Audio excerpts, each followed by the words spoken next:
Statement is not correct. कौन सी statement correct नहीं है? ऑप्शन बी कह रहे हैं आप। चलिए चेक कर लेते हैं, सबका भी आ रहा है। The square of an even number is even. किसी भी इवन नंबर का स्क्वायर क्या होगा? इवन। करेक्ट है। इवन को इवन से मल्टीप्लाई करेंगे तो आंसर किस में आएगा?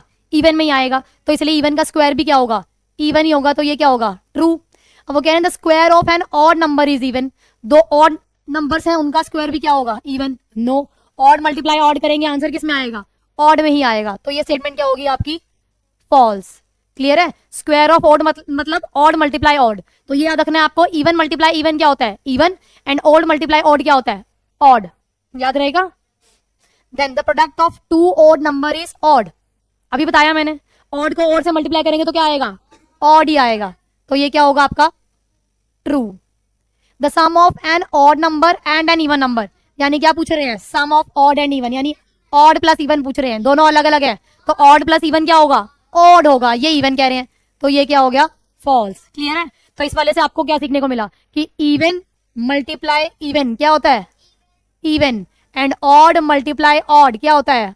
ऑड। क्लियर है? तो कौन कौन से फॉल्स हुए? B and D. तो ऑप्शन बी में कह रहे हैं B and D are false. तो option B is the right answer.